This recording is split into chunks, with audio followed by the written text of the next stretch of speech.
বিভিন্ন বাসাতে বা ভক্তদের পাঠ হইলেই দৌড়ে গিয়ে বসে থাকত, কিন্তু নিম্ন জাতের বলে তারা কেউ ঘরে বসতে দিত না, বাইরে বসে বারান্দায় চালের নিচে বসে। কিন্তু এই দাসিয়া বাউরি জগন্নাথের প্রতি অকৃত্রিম ভক্তি ছিল, মনে মনে তার বাসনা ছিল যে প্রভু তোমাকে যদি দেখতে পেতাম। এখন মন্দিরে তো আমাকে ঢুকতে দেয় না, দিবে না, আমি যে তুমি লেখছ। তিনি চিন্তা করলেন যদি রথের সময় পুরীতে যাই তাহলে দেখতে পারি। দাসিয়া বাউরি চিন্তা করলেন যে সেটাতে যাবে। একবার তিনি রথের সময় পুরীতে গেলেন। পুরীতে প্রচুর ভক্ত হয়, আপনারা যারা রথের সময় গিয়েছেন, এখানে মানুষের পায়ের নিচে মানুষ পড়ে, হাজারো লাখো মানুষ হয়। তো তিনি একটি উঁচু রাস্তায়, যে দিক থেকে জগন্নাথের রথটা বেরোয়, 3টি রথ হয়, তো জগন্নাথের নন্দীকুশ রথটি যখন যেদিকে বেরোয়, এই রাস্তার মধ্যে দাঁড়িয়ে থাকলেন দাসিয়া বাবু। যখন রথ বের হলো, জগন্নাথের চোখের কিন্তু পাতা নাই, পলক নাই। সব দেবতার চোখের পলক আছে, জগন্নাথের চোখের কিন্তু পলক নাই। কেন? তিনি দর্শনেই বুক হয়ে যায়, মানে ভক্তদের দিকে অকৃত্রিমভাবে চোখ মুছবেন না, সব সময় ভক্তদের প্রতি কৃপা করবেন। এই জন্য চোখের পাতাই ফেলেন না, পাতা দেয়াই হয় না। তো এই কারণে আমরা যে ভোগ নিবেদন করি ভগবানের কাছে, না জগন্নাথের সামনে দেখাই নিয়ে আসলে যায়, দেখা মাত্রই তার নিবেদন যায়।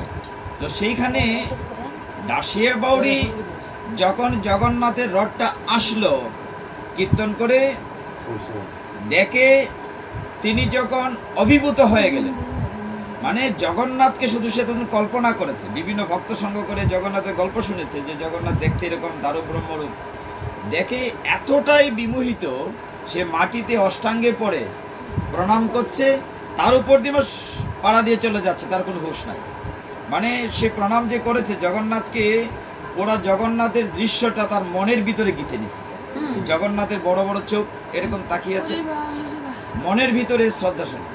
তো যাই সেখান থেকে কষ্ট মষ্ট করে বাড়িতে এসছে, বাড়িতে এসে স্নান টান করেছে, খাবে।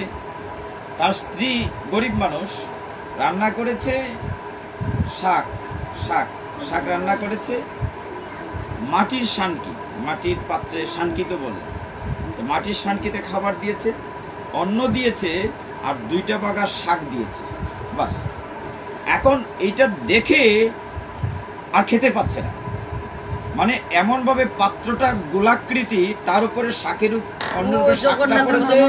জগন্নাথের চেহারাটা মনে যে আমি এইটা কি করে খাই।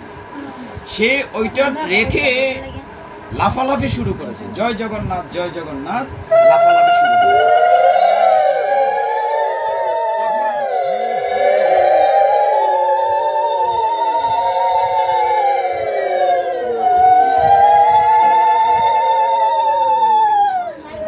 তখন দাসিয়া বাউরি স্ত্রী মনে করেছে, অশিক্ষিত পরিবার, যে নিশ্চয় আমার স্বামীর কোনো ভূত প্রেত বা অশরীরী, সে পাড়ার ময় মুরব্বি ডেকে নিয়ে আসছে, এসে বলতেছে তোমার কি হয়েছে।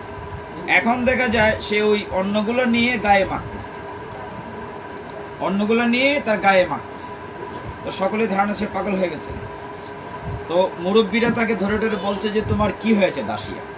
বসে বলেন আমি কি করে খাই, আমার প্রভু আমার সামনে, আমার প্রভু জগতের নাথ জগন্নাথ আমার সামনে, আমি কি করে আহার করি। মুরব্বীদের মধ্যে একজন বুঝতে পারলেন, তখন বলেছেন তুমি এটা 2টা পাত্রে ভাগ করে শাক আলাদা দাও, অন্য আলাদা দাও। সিদ্ধান্ত হলো, আলাদা দেওয়ার পরে তার মনটা স্থির হলো, সে আস্বাদন করলো। কিছুদিন পরে তার মনে একটা চিন্তা হলো যে জগন্নাথকে একটা কিছু অপার করবে, নারকেল দেওয়ার বাসনা করবে। দেখেন ভগবান ভক্তের জন্য কি করে। এখন নারকেল পাবে কোথায়? ঘুরতে ঘুরতে তার একটা তাতে একটা ধুতি তৈরি করেছিল, চিন্তা করলো আমি না একবেলা কমই খাইলাম, কিন্তু গরিব হতে পারে, কিন্তু মনটা ভগবানের, যে আমি নারকেল পাবো কোথায়। ঘুরতে ঘুরতে ব্রাহ্মণ পরিবারে গিয়েছেন, ওই বাড়িতে নারকেল গাছ আছে। তো ব্রাহ্মণরা একটু লোপাতুর হয়, এখানে ব্রাহ্মণ কেউ থাকলে অপরাধ নেবেন না, অধিকাংশ ব্রাহ্মণরা একটু লুবাতুর হয়। তো তিনি বললেন যে নারকেল দেয়া যাবে না। সে বললাম জগন্নাথকে দেবো, পুরীতে পাঠাবো, দেয়া যাবে না। বলে আমার ধুতিটা নেন, ওইটার থেকে মূল্য কেটে নারকেলের রেখে আমার দিয়ে দেবেন। ব্রাহ্মণ বললেন এই ধুতিতে তোমার এক নারকেলের মূল্যই হবে না। এখন চিন্তা করলো যে আমি যদি আপনার কথার মধ্যে ছেড়টাই নেন না, যে আসেন নিরিবিলি থেকে কথা টেনশন নষ্ট হয়ে যাবে। তখন দাসিয়া বলে যে ঠিক আছে, তবুও আমাকে নারকেল দেন। সে এই কষ্টের বোনা ধুতিটা দিয়ে দিল। আপনি কথার ফাঁকগুলা খেয়াল করেন, মানে ভগবানকে দেওয়ার জন্য আর কষ্টের জন্য যেটা বিক্রি করে সংসার চলতো, এটা সে দিয়ে দিয়েছে জগন্নাথের জন্য। নারকেলটা নিয়ে অনেক তীর্থযাত্রী যায় পুরীতে, তার বাড়ির সামনে দিয়ে একজন ব্রাহ্মণ একটা দলের কাছে একটা নারকেলটা সমঝিয়ে দিয়েছে, বলছে এটা জগন্নাথকে দিয়ে দিও। আর কি করবে, এর ভিতর আরেকটা কথা বাকি আছে। এর ভিতরে যখন সে উন্মাদ, রাত্রে সে প্রায়শই চিন্তা করতো যে আমি যদি জগন্নাথকে কাছে পেতাম, জগন্নাথকে কিছু দিতাম, পূজা করতাম। তো একদিন ভক্তের ভক্তিতে খুশি হয়ে জগন্নাথ তাকে দেখা দিয়েছেন রাত্রিবেলা স্বপ্নে, এবং চতুর্ভুজ রূপ। এই জায়গাটাতে মাহাত্ম্য আছে। জগন্নাথের তো সম্পদ দ্বিভুজ, কিন্তু চতুর্ভুজ রূপে জগন্নাথ তাকে দেখা দিয়েছে। তার সাথে একটা সখ্যতা হয়েছে, এমন সখ্যতা, তো তিনি জগন্নাথ তাকে বর দিতে চেয়েছিলেন স্বপ্নের মধ্যে। তো দাসিয়া বলছে আমার কোনো বর দরকার নাই, কিচ্ছু চাও? বলে না, কি চাই? যে আমি যেন আজীবন হে জগন্নাথ তোমার চরণ আশ্রিত হয়ে থাকতে পারি, আমি এর বেশি কিছু চাই না, চরণ আশ্রিত। তখন জগন্নাথ বলছে না, তবুও তোমাকে আমি পছন্দ করেছি তোমার ভক্তির কাছে, তোমাকে একটা বর দেই। তুমি যখন পুরীতে যাবে, আমার যে পুরীতে জগন্নাথের মন্দির আছে, উপরে নীল চক্র আছে, যারা দেখেছেন নীল চক্র আছে, এই চক্রটা এইভাবে মনে করেন আছে, কিন্তু জগন্নাথের পুরীতে যেদিক থেকে ঘুরে দেখবেন এটা একদিকে বাই, মানে আপনার দিকে গেলে আপনার বাই, এদিকে গেলে এদিকে বাই, এদিকে গেলে এদিকে বাই। আর জগন্নাথের চূড়াতে পতাকা প্রতিদিন বদলানো হয়, বাতাস যদি এই দিক থেকে হয় পতাকা উল্টা থাকে, উল্টা করে। এবং উপরে যে একটা প্রদীপ জ্বালানো হয়, প্রদীপটা নিবে না। অনেক অনেক রহস্য আছে। তো জগন্নাথ তাকে আশীর্বাদ দিয়ে বর দিলেন দাসিয়াকে, যে তুমি চূড়ার দিকে তাকিয়ে আমাকে আহ্বান করলে দর্শন করবে। আর একটা গরুর স্তম্ভ আছে, যারা ভিতরে গিয়েছে, 22 পায়চা, যদিও পায়চা মানে সিঁড়ি, 22 পায়চা বলা হয়, আসলে সিঁড়ি আছে 18টা। 18 পায়চা পার হয়ে গরুর স্তম্ভটাতে চৈতন্য মহাপ্রভু এরকম ঠেস দিয়ে জগন্নাথকে দর্শন করতেন। আপনারা দেখেছেন হয়তো, মহাপ্রভু প্রতিদিন পুরীতে থাকাকালীন সময় সকালে হাট থেকে মহাপ্রভুকে জগন্নাথ দর্শন করতেন। তো সেইখানে তিনি বললেন ওই গরুর স্তম্ভতে দাঁড়িয়ে নারকেলটা জগন্নাথকে অপার করবেন, বলবেন বালিয়া গ্রামের দাসিয়া পাঠিয়েছে। মানে মানে এরকম তার আবেগ। যথারীতি নারকেলটা নিয়ে যাওয়া হলো। ওই তীর্থ ভ্রমণ দল তারা নিজেরাও পূজা পার্বণ শেষ করে আবার দাসিয়া বলে দিয়েছে জগন্নাথ যদি না নেন ফেরত নিয়ে আসবেন, আমি কে জিজ্ঞাসা। মানে কিরকম ভক্তের অধিকার। তো তাদের পূজা পার্বণ অফারিং শেষ হলো। তখন ওই নারকেলটা নিয়ে যে ব্রাহ্মণ দলটি গিয়েছিল, তারা যে দেখি টেস্ট করে, আর এটা দিয়ে রয়েছে আমরা হাতে। এখন ওই গরুর স্তম্ভে দাঁড়িয়ে সে বলল যে চোখ মুছে, তিনি বলছেন এরকম নারকেলটা নিয়ে যে বালি গ্রামের দাসিয়া পাঠিয়েছে, দাসিয়া বাউরি, নারকেলটা আপনি গ্রহণ করুন। যেই বলে চণ্ডী থেকে হাত থেকে নারকেল নেই, মানে অদৃশ্য হয়ে গেছে। মানে এই ভিতরের পূজারীরা সকল অবাক হয়ে গেছে। তারা চারদিকে বিষয়টি রটনা হয়ে গেছে দাসিয়া বাউরির। তারা যখন গ্রামে ফিরে আসছে, সে চারদিকে ঢুল পিটিয়ে দিয়েছে যে দাসিয়া বাউরির যেই ভক্ত না, জগন্নাথ স্বয়ং তার নারিকেল গ্রহণ করেছে। এরপর থেকে সকল মুরব্বীরা তাকে এমন শ্রদ্ধা করতে লাগলো, যদিও সুপজাতি, কিন্তু সকলেই বললো তুমি আমাদের গ্রামের সুনাম বাড়িয়েছো, আজকে তোমার নাম হইলো বালিগ্রাম দাসিয়া, তোমার নামের সাথে গ্রামটাও থাকে, বালিয়া গ্রাম দাসিয়া। এইভাবে কিছুদিন যাওয়ার পর যখন এরকম আষাঢ় মাস এসছে রথের আগে, তখন দাসিয়া বাউরির ইচ্ছে হলো জগন্নাথকে আম দেবে। জগন্নাথের প্রিয় ফল যদিও কাঁঠাল, কিন্তু দাসিয়া বাউরির মনে হলো তাকে কিছু আম দেবে, আম কেনার পয়সা করুক, গরিব মানুষ না। তো খুব রাত দিন কষ্ট করে আরও 1-2টা দুটি বানিয়ে আম জোগাড় করলো 40 পিস, মানে 40 পিস বড় বড় টুকরিতে আম নিয়ে সে নিজে রওনা হলো, সে আম দেবে। এখন আম যখন নিয়ে গিয়েছে পুরীতে, তখন দেখেন অবস্থাটা, পুরীতে যখন দাসিয়া বাউরি নিয়ে গিয়েছে, তখন ওইখানে যে পান্ডারা থাকে পূজারী, এগুলো সত্য কাহিনী, পূজারীরা কি করলো, পূজার দুষ্ট থাকে, আম দেখে তাদের লোভ সামলাইতে পারলো, তারা কারাকারি লাগলো আমার কাছে দাও, এর টুকরি বলতেছে আমার কাছে দাও। এক পূজারী, মানে পূজারীকে পান্ডা বলে যে আমি জগন্নাথকে দেবো, ও বলতেছে আমার কাছে দাও, আমি জগন্নাথকে দেবো, মানে তার নিয়ে উদ্দেশ্য যে ফাঁক তাহলে তারা যদি কিছু নিয়ে যেতে পারে। এখন তাদের এই অবস্থা দেখে দাসিয়া বাউরি বললো না, তোমাদের কারো দেওয়ার দরকার নেই, আমার কাছে থাকো, আমি জগন্নাথ। তখন পান্ডারা খুব রাগ করলো যে তোমার আম কি করে নেবে, আমরা হইলাম মন্দিরের পূজারী, আমাদের মাধ্যম ছাড়া তুমি জগন্নাথকে দিবে কি, তোমাকে মন্দিরে ঢুকতেই দেওয়া হয়, দিল না। দাসিয়া বাউরির মনে পড়লো স্বপ্নে যে বলেছিলেন নীল চক্রের দিকে তাকাতে। দাসিয়া বাউরি বলল যে ঠিক আছে, আপনারা যখন নিবেন না, আমাকে ভিতরে ঢুকতেও দেবেন না, দেখি আমার জগন্নাথের কি ইচ্ছা। এটা চিন্তা করে দাসিয়া বাউরি কি করলো, আমের ঝুড়ি নিয়ে মন্দিরের বাইরে যেখান থেকে নীলচক্রটা দেখা যায় মাঠে দূরে দাঁড়াইয়া সে জগন্নাথকে ধ্যান করে একটা একটা করে আম নিয়ে, হে জগন্নাথ, তুমি না বলেছ নীলচক্রে তোমাকে ডাকলে দেখবো, তুমি দেখা দাও। বলার সাথে সাথে ওই চক্রের উপরে জগন্নাথ উদ্ধার এবং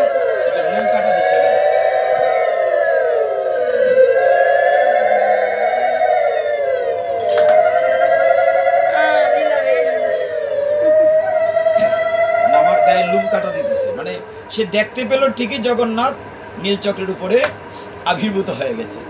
দেখে বলছে জগন্নাথ, আমি ম্লেচ্ছ উপজাতি, হ্যাঁ, আমি ছোট গরিব মানুষ, আমাকে মন্দিরে প্রবেশ করতে দিচ্ছে না, তুমি না জগতের নাথ জগন্নাথ, আমি এত কষ্ট করে তোমার জন্য কয়টা আম নিয়ে এসেছিলাম, কেউ দিচ্ছে না জগন্নাথকে, তুমি যদি কৃপা করে এইখান থেকে নাও। কোথায় চূড়া, আর তার মন্দিরের ভিতরে কোথায় জগন্নাথ, মানে অনেক দূর, যারা পুরীতে গেছেন চূড়া থেকে বহু দূর, কিন্তু মাঠ অনেক দূরে, প্রায় ½ কিলোমিটার, বিশাল মাঠে। এত দূর থেকে টুকরি থেকে আমনে বলছে জগন্নাথ, আমার তো তোমার দেওয়ার মতো কিচ্ছু নাই, তুমি কৃপা করে যদি এটা গ্রহণ করো। আমটি হাতে নিয়ে বলছে জগন্নাথ, তুমি নাও, আমার তো ভিতরে ঢুকতে দিচ্ছে না, এটাতে তুলসী পাতা জল কিছুই দেওয়ার আমার ক্ষমতা নাই, তুমি না। ভক্তি প্রেম, হ্যাঁ, ওইটাই যেই বলছে হাতের মধ্যে আম নিয়ে আমটা অদৃশ্য হয়ে গেছে। এইভাবে একটা একটা করে 40টা আম যা টুকরিতে এনেছিল, সমস্ত আম একটা একটা করে অফার করেছে জগন্নাথকে, সমস্ত আম জগন্নাথ গ্রহণ করেছে। সকলে দাঁড়ায় ভিড় হয়ে দেখতেছে যে দাসিয়া বাউরি একটা ছোট লোক, একটা গরিব মানুষ, তার আম জগন্নাথ নিয়ে নিছেন, সে কি জাদু দেখাচ্ছে, হাত থেকে অদৃশ্য ম্যাজিক হয়ে গেছে। তো সবাই বলতেছে দাসিয়া কি হলো, তুমি কি জাদু টোনা জানো, জাদু দেখাচ্ছ, এইখানে জগন্নাথ কোথায়, অন্য কেউ তো দেখছে না, দাসিয়া কিন্তু ঠিকই দেখতেছে জগন্নাথ হাত বাড়াইয়ে নিচ্ছেন। তখন দাসিয়া বলল, জাদু না তো, জগন্নাথ তো নিলেন দেখলাম, আচ্ছা চলেন মন্দিরের ভিতরে গেলে দেখা যায় কি হয়। তখন সবাই দেখার জন্য যখন মন্দিরের ভিতরে গেল, জগন্নাথ তো বেদিতে, জগন্নাথ বলে সুভদ্রা আরো 3 জন দাঁড়ায় আছে, দেখা গেল সারা ফ্লোরের মধ্যে আমের বড় আর আমের বাকল, মানে জগন্নাথ গ্রহণ করে, ভক্তের অফার গ্রহণ করে আস্বাদন করেছেন, আর সমস্ত ফ্লোরের ভিতরে এই আমের বাকল আর আঠি পড়ে আছে। তারপর থেকে তার চারদিকে তো সুনাম হলো দাসিয়া বাউরির। এইটি বলছিলাম, ভগবানের কাছে জাতপাত কিছু না, ভগবানের সবকিছু, যদি তিনি বলছেন ভক্তি, কৃষ্ণ ভক্তের তো জাতের বিচার নাই, ভক্তি যদি ভগবানের কাছে আমার শুদ্ধ চিত্তে ভক্তি থাকে, ভগবানের কাছে আমি নিবেদন করতে পারি, আমার তন্ত্রমন্ত্র দরকার নাই। ভগবান সে তো কিছুই বলে নাই, নিবেদন মন্ত্র কিছুই বলে নাই, কিন্তু ভক্তি দিয়ে দাসিয়া বাউরি ভগবান জগন্নাথকে সে নিয়ে নিতে পেরেছে তার কাছে। তারপরে লীলাটির চমৎকার ছিল, দাসিয়া বাউরি যখন তারপরে বেরিয়ে আসবে জগন্নাথকে প্রণাম করে, তার আবার আরেকটা খায়েশ হলো, এই যে জগন্নাথ তুমি না বলেছে তুমি ডাকলে সব দেখা দিবে আমাকে, নীল চক্রের দিকে তাকিয়ে বলছে জগন্নাথ তুমি যে সব কিছু, তোমার যে 10 অবতার সেইটা আমাকে দেখা। ওই চক্রের উপরে আপনার চক্রতে দেখবেন এখানে এখনো 10টা পার্ট করা আছে, 10 অবতার আমাকে দর্শন দাও। তখন সে যখন প্রার্থনা করলো, যথারীতি ওই চূড়ার উপরে মৎস্য কুর্ম বরাহ সমস্ত এক এক করে তার সামনে 10 অবতার দর্শন। এই জিনিসটাই ভগবান জগন্নাথ ভক্তের ভক্তির পরীক্ষা করেন। সেখানে ছোট জাত বড় জাত না, ভক্তির পরীক্ষা করেন। এ দুর্লভ মনুষ্য জন্ম। মাঝে মধ্যে ভাবি ঈশ্বর তো কৃপা করেছেন, আমার ঠাকুর দুটো শুদ্ধ বৈষ্ণব ছিলেন, আমাদেরও একটা জেনারেশন গ্যাপ পড়ে গিয়েছিল। আমার গ্র্যান্ড মাদার, ঠাকুর দাদা, ঠাকুর দিদি তারা প্রসাদ বুঝিয়েছিলেন, আমরা ছোটোবেলা থেকেই দেখেছি। যারা দেখেছেন ঠাকুর দিদিকে, তখনকার সময় তো গাড়ি ঘোড়া ছিল না, হেঁটে নবদ্বীপ বৃন্দাবন যেতে হতো অনেক জায়গায়। তখনকার এই সময় তারা 18 বার 20 বার নবদ্বীপ গিয়েছিলেন। এবং আমরা ছোটোবেলা যখন ফুলের মালা গাঁথতাম, তো ঠাকুর দিকে বলতাম যে ঠাকুর দিয়ে আমরা মালা গাঁথবো না। বলে কেন? তুমি গল্প করো, তুমি গাঁথবো। গল্প বলতে ঠাকুরের গল্প, মানে ভাগবতের গল্প, কৃষ্ণের গল্প। ঠাকুর দিয়ে গল্প করতেন আর আমরা মালা গাঁথতাম। তো তাদের আশীর্বাদে আর আপনাদের মতো ভক্ত বৈষ্ণবের চরণদোলার কৃপায় হয়তো এই লাইনে আমি নিজেও জানি না, ওই যে বলতে বলছি যে এই লাইনে আসবো কেউ বোঝা যায়, এটা পূর্বজন্মের স্বীকৃতি লাগে।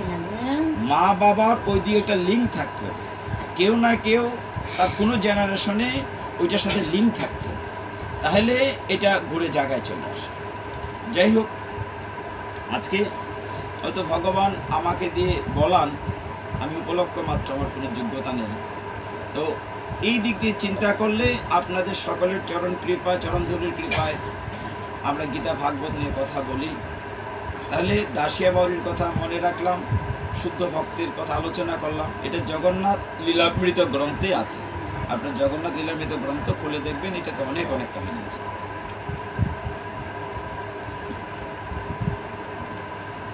শ্রীমদ্ ভগবদ গীতা, গীতার থেকে আজকে একটি বিশেষ বিষয় নিয়ে আলোচনা করব। আলোচনাটা হচ্ছে যে সবসময় আমরা পুরো গীতাটা নিয়ে আলোচনা করি, আমি সব জায়গায়। আজকে একটি অধ্যায় নিয়ে আলোচনা করি, অধ্যায়ের একটি অংশ নিয়ে বুঝবেন। তারপরে যে বিষয়টা আমার মাথায় আছে, কালকে একাদশী, তার পরের দিন পানিহাটি দণ্ড উৎসব, বুধবারে দণ্ড উৎসব নিয়ে একটু কথা বলবো। দণ্ড উৎসব, আমার একটা প্রশ্ন, আম্বাবুসির মধ্যে বলে কিছু হয় না, এটা কারণ লাগে? আম্বাবুসির আছে, কেন হয়? পঞ্জিকা লাগবে না, তখন ধরা হয় বসুন্ধরা রজস্বলা। ভগবানের কাজ হবে, ভগবানের কাজ হবে, আমার জাগতিক কাজ হবে না। আম্বাবুচিকে বলা হয় রজস্বলা বসুন্ধরা।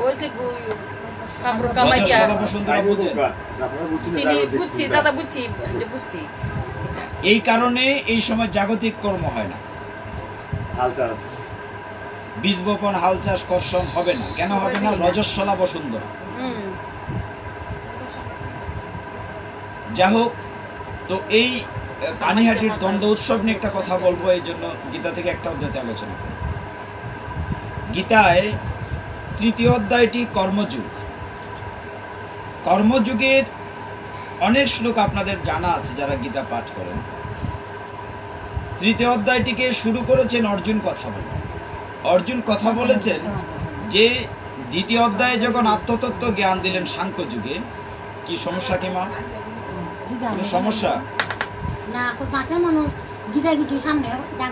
কোনো অসুবিধা না, আপনি টেনশন করেন, আপনি কথাই বলেন না।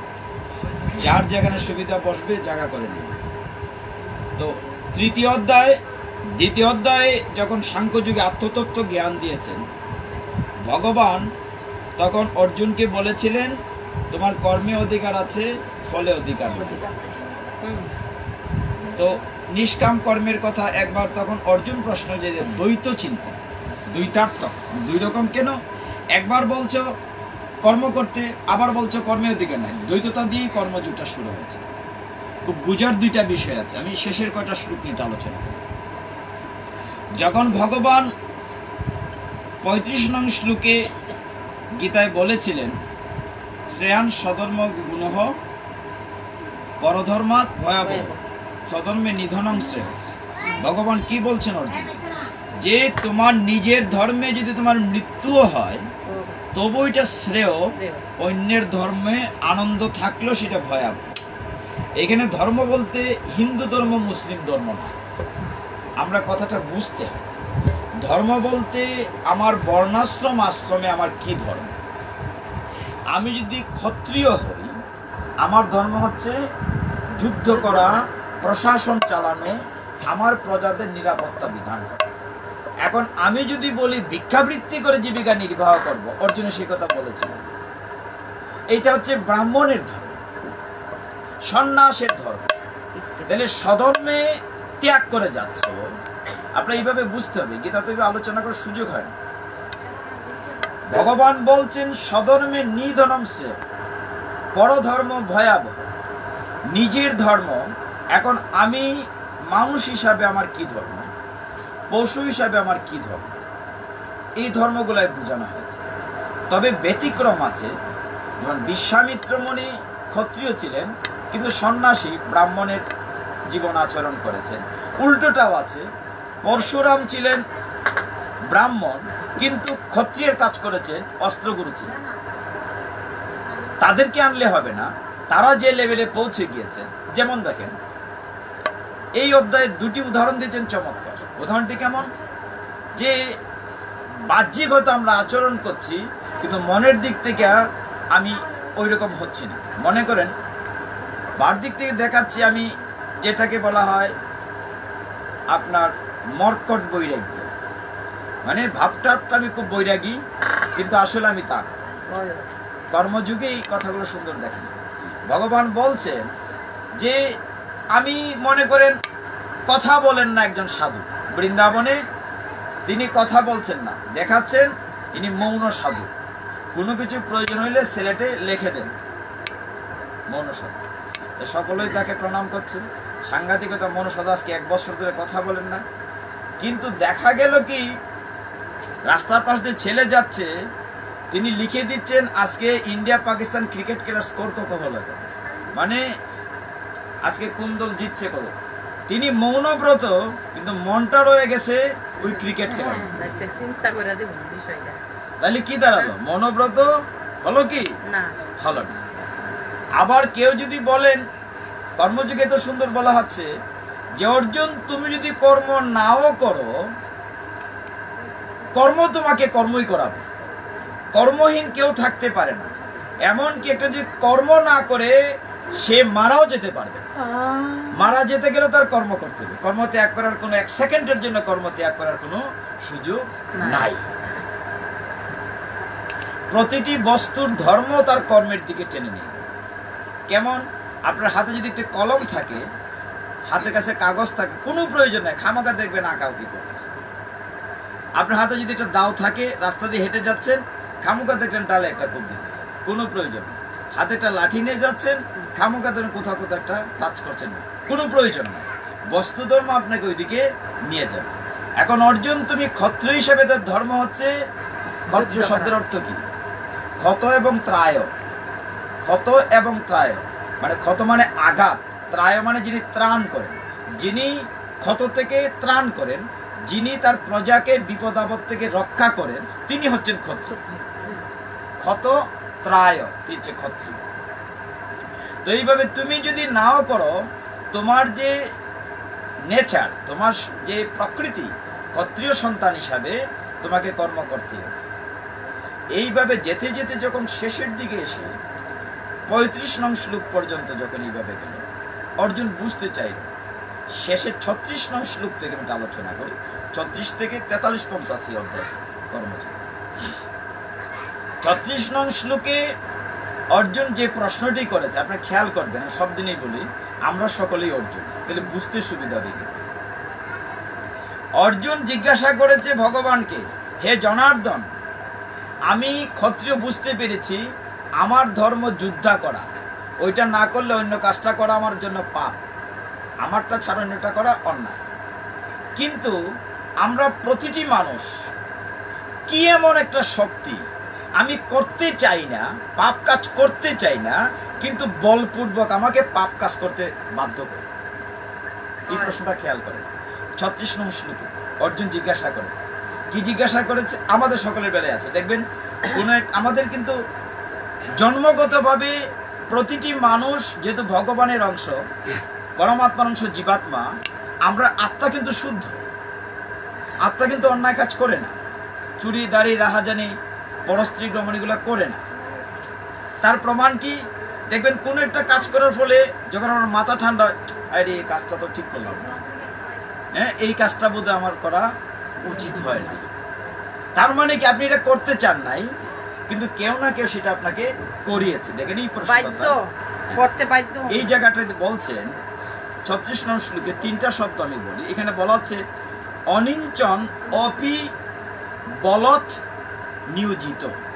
অর্জুন বলছেন আমি চাই না, ইচ্ছা করি না, অনিঞ্চন, আমি কোনো একটা কাজ করতে চাই না, কিন্তু বলপূর্বক নিয়োজিত। এটা কি? প্রশ্নটা তো আমাদের বেলা, আমরা মাঝে মধ্যে কই না জানি তো খারাপ কাজটা করতাম চাই না, পাপ কাজটা করতাম চাই না, কিন্তু কে আমাকে জোর কইরা কাজটা করে? এইটা কিন্তু জীবনে একটা বড় প্রশ্ন। আজকে বলছি একটা বিশেষ অধ্যায় নিয়ে আলোচনা করি। কর্মযোগের 36 নং শ্লোকে ভগবান কি বলেছেন? অর্জুন জিজ্ঞাসা করেছে কি এমন জিনিস যা আমাকে বলপূর্বক পাপ কাজ করতে নিয়োজিত করে? ভগবান 36 নম্বর উত্তর দিয়েছেন। কি উত্তর দিয়েছেন? কাম এস ক্রোধ এস রজগুণ সমুদ্ভব। দেখেন, কাম, ক্রোধ, লোভ এইগুলা রজগুণ থেকে উৎপত্তি হয়, এবং কাম কে বলা হচ্ছে পাপাত্মা, মানে সেরা পাপ।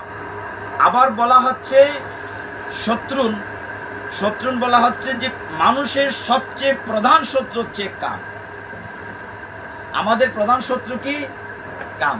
এখন আস্তে আস্তে বিষয়টা খেয়াল করেন, তো মন দিয়ে খেয়াল করেন, আপনারা তো পড়েন গীতা। ভগবান বলছেন কাম এসো ক্রোধ এসো রজগুণ সমুদ্ভব। 37 নং শ্লোকে কি বলছেন? যে অর্জুন, তুমি যদি করতে নাও চাও, কে কাজটি করে?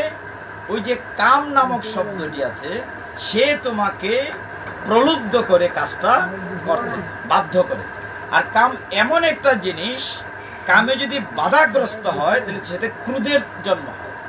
আমি একটি কাম বলতে শুধু যৌনতার না, আমি চাকরি করি, বেতন পাই 50,000, আমি যদি ঘুষকে আরো চাই, আমার কামনা শেষ নাই। আমি ব্যবসায়ী হলে লুক ঠকাইয়া ওজনে কম দিয়ে আরো চাই, এইটাও কামনা।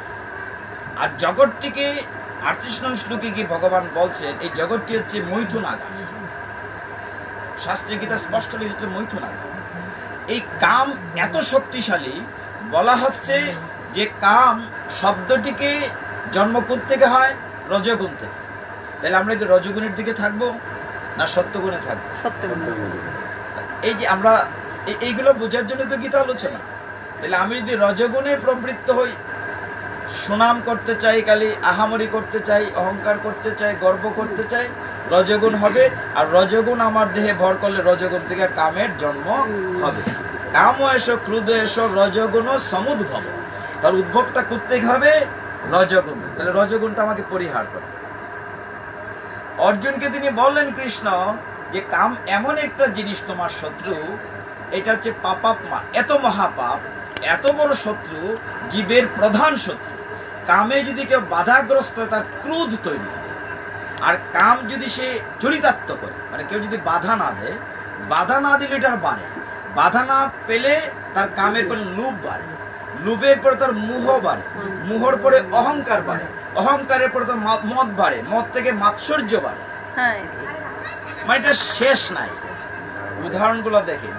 তারপরে 37-38 নং শ্লোকে অর্জুন জিজ্ঞাসা করেছে, তুমি যে বলছো জনার্দন যে রজগুণ সমুদ্ভব কামকে আমি পরিত্যাগ করব, মানে কাম শত্রু। এখন শত্রুটা কোথায় থাকে সেটা তাকে বের করতে হবে, তাকে জয়লাভ করতে গেলে। আমি কেন ক্ষত্রিয়র স্বধর্মে আসতে পারতেছি না? ওই কাম আমাকে রজগুণে অন্যদিকে ডাইভার্ট করে নিচ্ছে। তো কি করতে হবে? এখন আমাদের শত্রু, আপনারা সবাই মনে রাখবেন আজকের কথা, শত্রু কিন্তু আমার প্রতিবেশী না, শত্রু আওয়ামী লীগ বিএনপি না, শত্রু ইন্ডিয়া পাকিস্তান আমেরিকা না, শত্রু আমার এই দেহের ভিতরে। কাম ক্রোধ লোভ মোহ মদ মাৎসর্য, এই 6টা রিপু মানে শত্রু আমার দেহের ভিতরে। ভগবান অর্জুনের কথার উত্তর, অর্জুন তুমি শোনো আগে শত্রুর অবস্থানটা কোথায়। তিনি বললেন ইন্দ্রিয়াদি মনোবুদ্ধি, মানে শত্রু কোথায় থাকে? ইন্দ্রিয় সমূহের ভিতরে থাকে, মনের ভিতরে থাকে, বুদ্ধির ভিতরে থাকে। তুমি যে শত্রুকে নিধন করবে আগে জানতে হবে শত্রুটা কোথায়, কোন দিকে তোমাকে অ্যাটাক করতেছে। যে তোমার কাম নামক শত্রুটি কোথায় থাকে? ইন্দ্রিয় সমূহে থাকে।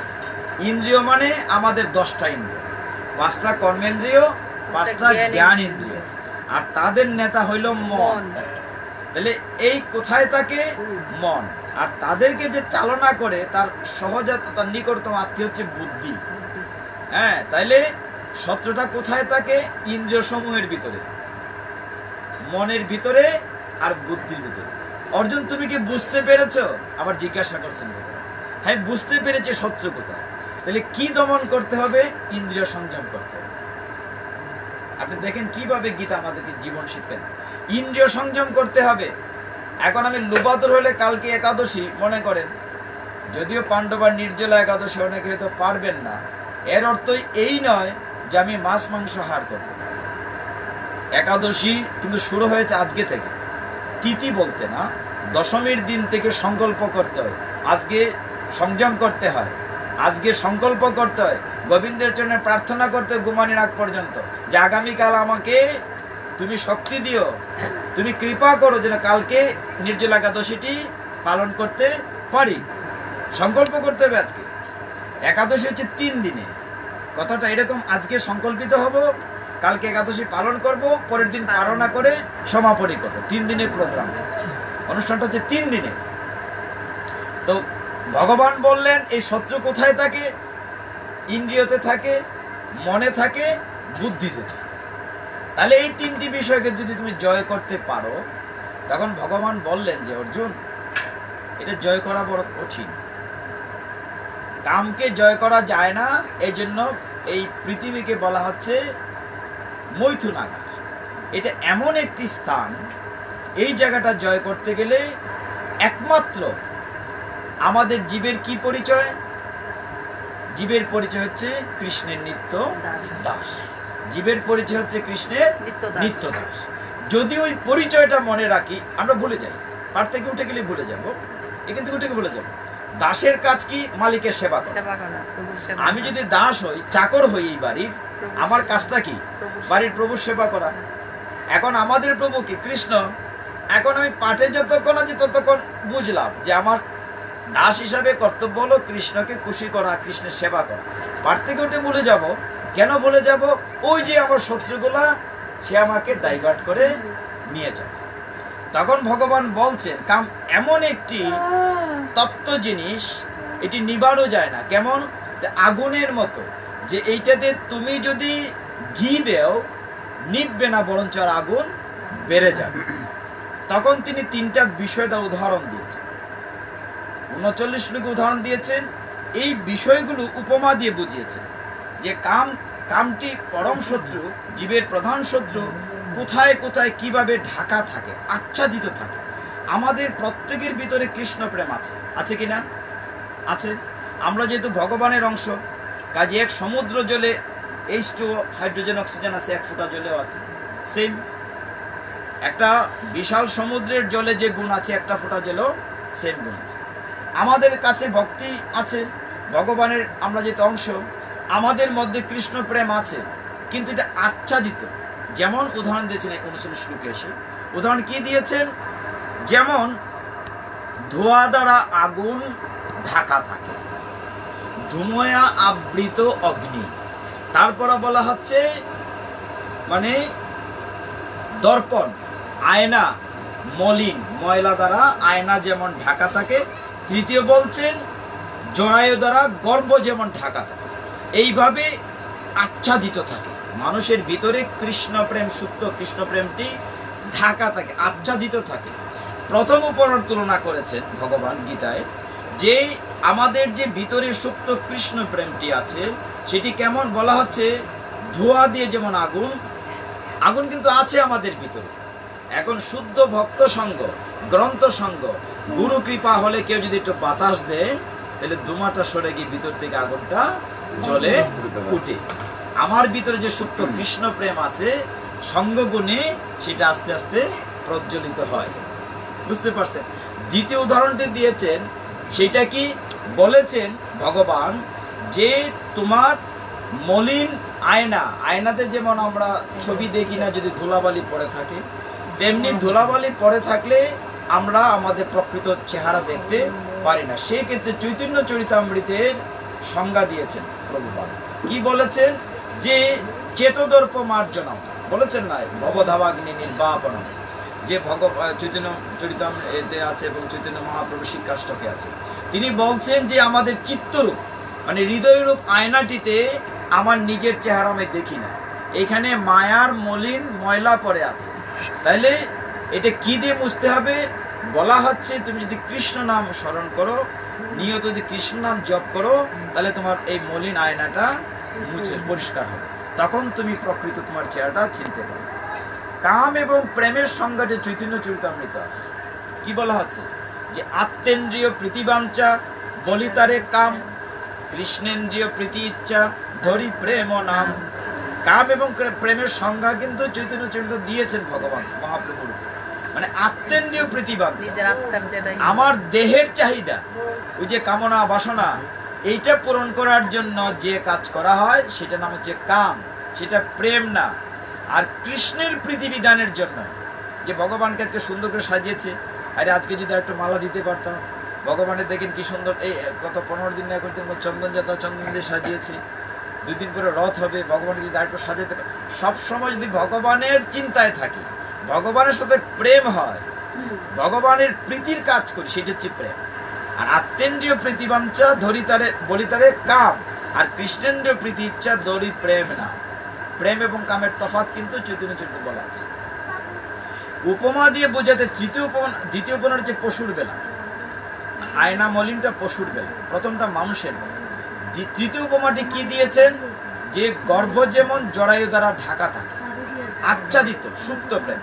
এটা বৃক্ষের বেলা উদাহরণ দেওয়া হয়েছে, যে বৃক্ষ যেমন এক জায়গায় ঠায় থাকে, তার যেমন চেতন থাকে না, নড়াচড়া করে না, এই ক্ষেত্রে ভাগবতের উদাহরণ দেওয়া হয়েছে। গীতার ভিতরে ভাগবতের উদাহরণ দেওয়া হয়েছে এইভাবে, যে যমলার্জুন উদ্যান, শ্রীমদ্ ভাগবতম 10ম স্কন্ধের 10ম অধ্যায়ে আপনারা পেয়েছেন, দেবতাদের অর্থমন্ত্রী কুবেরের 2 ছেলে ছিল, নলকুবের আর মণিগ্রীব। নলকুবের মণিগ্রীব যে কামনায়, দেখেন ওই উদাহরণটা কেমন দিয়েছেন, যে কামনার বশীভূত হয়ে তারা অপ্সরাদেরকে নিয়ে একটি সরোবরে জলখেলি করছিল, গায়ে কাপড় ছিল না। ওই দিক দিয়ে পাশ দিয়ে যখন দেবর্ষী নারদ যাচ্ছিলেন, দেবর্ষী নারদ গিয়েছেন, কত সম্মানী ব্যক্তি, তাদের কোনো হুঁশ নাই, তো বড় লোকের ছিল, অর্থমন্ত্রীর ছিল। মাতাজিরা দেখে পদ্ম পাতার নিচে গিয়ে আশ্রিতা নিয়েছে, যে সকলেই কিন্তু বিবস্ত্র। এমন সময় দেবর্ষী নারদকে দেখে তিনি কিন্তু তারা দুইজনে কেউ প্রণামও করেন, শ্রদ্ধা করেন। দেবর্ষী নারদ অভিশাপ দিয়েছিলেন, যে তোরা এই ন্যাংটা আসিস তো, ওরকমই থাক, গাছে তোর কাপড় পরে না, তোরা বৃক্ষ হয়ে জন্ম করে। এই নলকুবের এবং মণিগ্রীব 2 ভাই পরজন্মে বৃক্ষ হল। যখন তাদের ভুল ভাঙল, সর্বনাশ অভিসম্পাদিত, তারা নারদ মুনির চরণ বলে, প্রভু আমরা তো ভুল করে ফেলেছি, আমরা মদে মত্ত হয়ে কাম এসো ক্রুদ এসো, আমার কামনায় মত্ত হয়ে রজগুণে প্রবৃত্ত হয়ে ভুলে গিয়েছে শ্রদ্ধা করা, বস্ত্র পরার কথা। আমার আর ভুল হয়েছে, ক্ষমা করুন, বাঁচার উপায় নেই। যতই হোক কুবেরের সন্তান। তখন দেবর্ষী নারদ বললেন, হ্যাঁ তোমরা দাপর যুগ আসতে হবে। দাপর যুগ আসলে ভগবান শ্রীকৃষ্ণের নন্দ মহারাজের আঙ্গিনাতে তোমাদের বৃক্ষরূপ হবে, তার কোনো মাপ নাই। দুটি বৃক্ষ হবে, যমল অর্জুন, অর্জুন নামে দুইটি বৃক্ষ হবে, এবং ভগবান দামোদর লীলায় তোমাদেরকে উদ্ধার করবে। তাহলে কি দাঁড়ালো? আচ্ছাদিত, ওই যে গর্ভ যেমন জরায়ুদের আচ্ছাদিত থাকে, এইভাবে বৃক্ষের মতো আমাদের সুপ্ত জ্ঞানটি আচ্ছাদিত। আমরা শত্রুর অবস্থান জানলাম, আচ্ছাদিত উপমাও জানলাম। এইবার দেখেন উদ্ধার পাওয়ার পর 40 শ্লোকে গিয়ে ভগবান বলছেন যে উদ্ধার পেতে গেলে তোমার এই ইন্দ্রিয়কে জয় করতে হবে। তো ইন্দ্রিয়কে জয় করা যাবে কিভাবে? ইন্দ্রিয়দের লিডারকে মন, মনকে আগে নিয়ন্ত্রণে আনতে হবে, এবং তার সাথে বুদ্ধি তার নিকটতম প্রতিবেশী। বুদ্ধিকে শাস্ত্রে বলা হচ্ছে একদম নিকটতম প্রতিবেশী বলে বলা হচ্ছে কথাটি, একবার ক্লোজেস্ট নেইবার, মানে একদম নিকটতম প্রতিবেশী। বুদ্ধি তোমাকে সহযোগিতা করে। বুদ্ধি যে সহযোগিতা মনকে নিয়ন্ত্রণ করার জন্য, মন কখন শুদ্ধ হবে? একমাত্র পথ, তুমি যদি ভগবানের দিব্য নাম জপ করো। ভগবানের দিব্য নাম জপ করা ছাড়া আর 41 শ্লোকে গিয়ে ভগবান বলছেন, হে অর্জুন, এই কাম নামক প্রধান শত্রু, জীবের সবচেয়ে বড় শত্রু, এই প্রধান শত্রুকে জয় করতে গেলে তিনি বলছেন, প্রভুপাদ একটি সুন্দর এখানে ইংরেজি বাক্য বলছেন, our mind purified holy name, বলছেন holy name purified our mind, মানে দিব্য নাম, ভগবানের দিব্য নাম কি করে আমাদের মাইন্ডকে, মনকে শুদ্ধ করে, পিউরিফাইড আওয়ার মাইন্ড। এখন শুদ্ধ করতে গেলে কি করতে হবে? এখানে বলছেন ভগবান যে অর্জুন, তুমি সব সময় আমার উপর নির্ভর করো। তুমি তো পারছো না, তোমার কামনাকে দমন করতে পারছো না, তুমি আমার উপরে ছেড়ে দাও। দেখেন ভগবান কত কৃপালু, বলছে তুমি আমার উপরে ছেড়ে দাও। আর তুমি ওই জায়গায় যাও, তোমার মূল পরিচয়টা কি? তোমার মূল পরিচয় হচ্ছে তুমি জীব হচ্ছে ভগবানের নিত্য দাস। তুমি নিত্য দাস রূপে আচরণ করো, এবং আমার সেবায় তুমি সব সময় যদি ব্যস্ত থাকো, তাহলেই কেবল তোমার ইন্দ্রিয়, মন এবং বুদ্ধিকে জয় করতে পারবে, তবেই তোমার জয় হবে। এই ক্ষেত্রে একদম 43 নং শ্লোকে কি ভগবান একটি শব্দ বলেছেন, নিশ্চয়ত্বিকা বুদ্ধি। দেখেন শব্দটি কি সুন্দর, 39, 40, 41, 42, 43-এ শেষ। ভগবান বলছেন যে নিশ্চয়ত্বিকা বুদ্ধি, যে ইন্দ্রিয়, বলছেন হে মহাবীর অর্জুন, নিজেকে জড় ইন্দ্রিয়, মন ও বুদ্ধির অতীত জেনে নিশ্চয়ত্বিকা বুদ্ধির দ্বারা মনকে স্থির করো, এবং এভাবে চিৎ শক্তির দ্বারা কামরূপ দুর্জয় শত্রুকে জয় করো। নিশ্চয়ত্বিকা বুদ্ধি, নিশ্চয়ত্বিকা বুদ্ধিটা কি? নিশ্চয়তা বুদ্ধি হচ্ছে দিব্য। দিব্য মানে কি? ভগবত প্রেম। ভগবত প্রেম মানে কি? ভগবানকে ভালোবাসা। আমার জীব হিসাবে কর্তব্য হচ্ছে ভগবানকে ভালোবাসা, ভগবানকে সারেন্ডার করে নিত্য দাস হিসাবে তার সেবা পূজা করা, তাকে সময় দেওয়া। এই জন্য বলা হচ্ছে নিশ্চয়ত্বিকা বুদ্ধির দ্বারা তুমি যদি ভগবানের সেবা পূজা করো, তাহলে এই দুর্জয়, যে শত্রুকে কখনো জয় করা যায় না, এই আমি জানি না, কিন্তু আমার অলক্ষ্যে আমাকে জোরপূর্বক আমাকে ওই দিকে নিয়ে যায়। এটা কেমন শক্তি! ওইখান থেকে উঠতে গেলে আমরা প্রত্যেকেই কিন্তু কামনায় তাড়িত কোনো না কোনোভাবে। কাজে ওই জায়গাটা থেকে, এবং ওইটার কারণে আমরা পাপ কাজ করি, অন্যায় করি, মারামারি করি, খুনাখুনি করি, রেপ করি। তো ওইখান থেকে উঠে আসার একটাই মাত্র পথ, সেটা বলছে নিশ্চয়ত্বিকা বুদ্ধি। নিশ্চয়ত্বিকা বুদ্ধি মানে দিব্য বুদ্ধি। কোনটা? যে আমি ভগবানের নিত্য দাস, এটা মনে রেখে যদি আমি ভগবানকে ভালোবাসি, ভগবানের কাছে আত্মনিবেদন করি, এবং সমস্ত ইন্দ্র, ভগবান কি বলছেন যে সমস্ত ইন্দ্র তুমি আমাকে সমর্পণ। তুমি যুদ্ধ করছো না, যুদ্ধ আমি সেনাপতি যেমন একজন সৈন্যকে আদেশ দেয়, ফায়ার, আমি তোমার সেনাপতি, তুমি সেনাপতি, তুমি আমার আন্ডার একজন সোলজার। আমি বলি ফায়ার, তুমি ফায়ার, দায়িত্ব। এমনিতে সাধারণ নিয়মে কি, কেউ যদি কাউকে খুন করে তার ফাঁসি হয়, জেল হয়। কিন্তু যুদ্ধের সময় তো শত শত মানুষ মারে, তার কি জেল হয়? বরঞ্চ ওই সৈন্যকে গোল্ড মেডেল দেয় সরকার, হ্যাঁ, বীর শ্রেষ্ঠ বলে। কেন? সে তো by the order of the almighty, মানে তার সেনাপতির আদেশে, সেনাধ্যক্ষের আদেশে শত্রু দমন করেছে। অতএব তার জেল হয় না, ফাঁসি হয়, পুরস্কৃত হয়। সে বরঞ্চ উল্টা পুরস্কৃত হয়। সে সাহসী যোদ্ধা, ব্রেভ সোলজার। অর্জুন, তুমি ব্রেভ সোলজার হও, আমি তোমার সেনাপতি, আমি অর্ডার করছি, তুমি যুদ্ধ করো।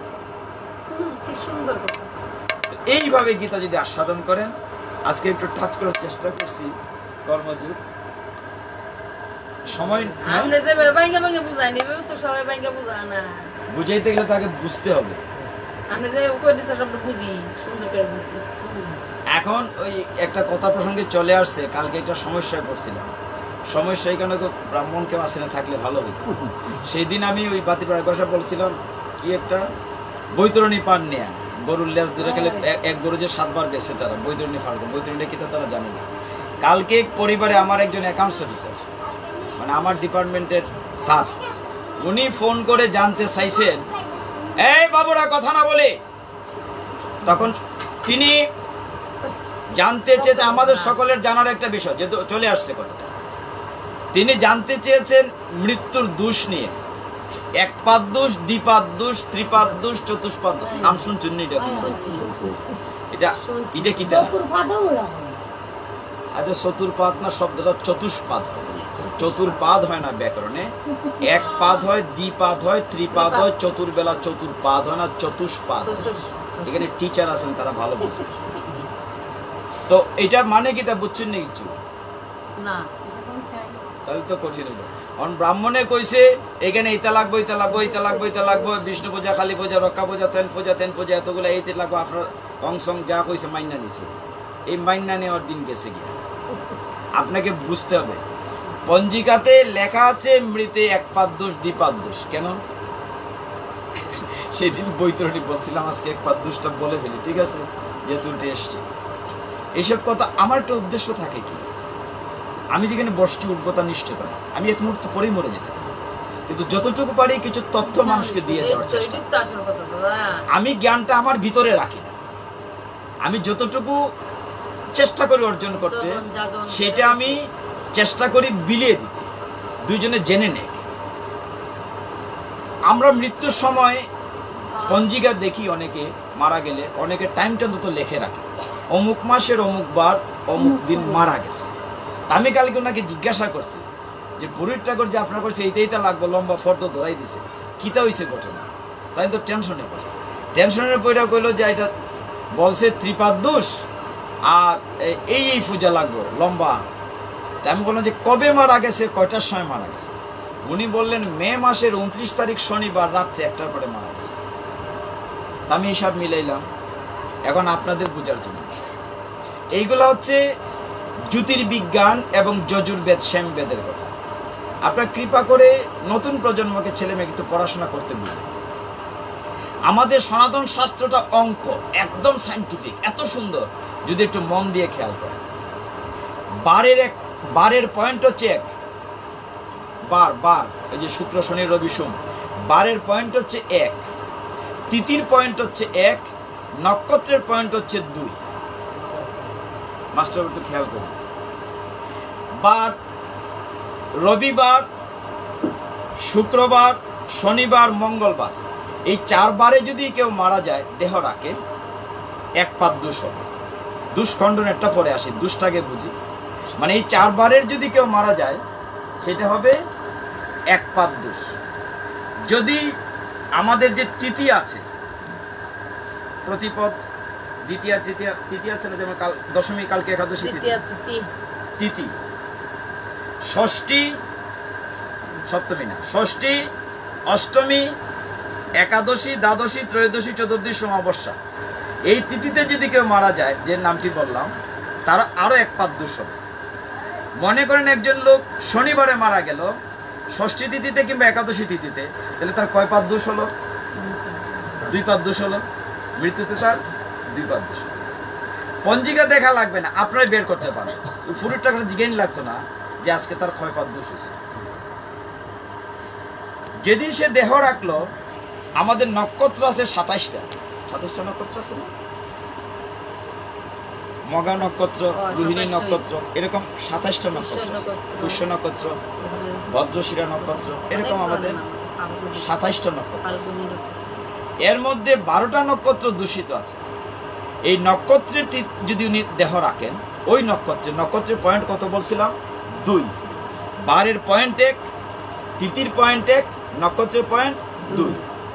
যে ব্যক্তি মারা গেলেন শনি মঙ্গল শুক্র রবি, ওই দিন মারা গেলেন 1 পয়েন্ট, ওই দিন মারা গেলেন তিনি হয়তো আবার দেখা গেল ওই তৃতীয় পড়েছে খারাপ, নক্ষত্র পড়াচ্ছে খারাপ, তে 1, 1 আর 2 চতুষ্পদ দুষ্টা।